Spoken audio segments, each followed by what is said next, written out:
বাংলার নতুন বছরের প্রথম দিনে কৃষক কার্ড বিতরণ কর্মসূচি উদ্বোধন করলেন প্রধানমন্ত্রী তারেক রহমান। মঙ্গলবার দুপুর 12:30টার দিকে শহীদ মারুফ স্টেডিয়ামে প্রধান অতিথি হিসেবে তিনি কৃষক কার্ড বিতরণ ও প্রি পাইলটিং কার্যক্রমের উদ্বোধন করেন। এ সময় 15 জন কৃষককে নিজ হাতে প্রধানমন্ত্রী কৃষক কার্ড বিতরণ করেন এবং গাছের চারা তুলে দেন। একই সময় প্রধানমন্ত্রী ভিডিও কনফারেন্সের মাধ্যমে আরও 9 উপজেলায় কৃষক কার্ডের উদ্বোধন করেন।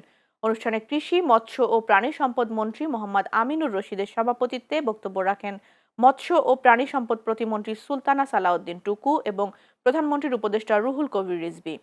এদিন বিকেলে মজলুম জননেতা মৌলানা আব্দুল হামিদ খান ভাসানীর মাজার জিয়ারত করেছেন প্রধানমন্ত্রী তারেক রহমান।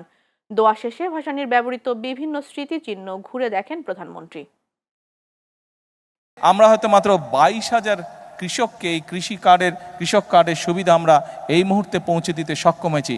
বাট পর্যায়ক্রমিকভাবে ইনশাল্লাহ মন্ত্রণালয়ের কাছে, বাংলাদেশ সরকারের কাছে সরাসরি কৃষির সাথে সম্পর্কিত এরকম লিস্ট করা আছে কৃষি মন্ত্রণালয়ের মাধ্যমে। সেটা হচ্ছে প্রায় 2,75,00,000 কৃষক তার পণ্যের মূল্য আরও বেশি পেতে পারে, যাতে করে আমাদের কৃষিজাত পণ্য এগুলো যাতে বিদেশে আমরা রফতানি করতে পারি, সেই জন্য আমরা পদক্ষেপ গ্রহণ করব।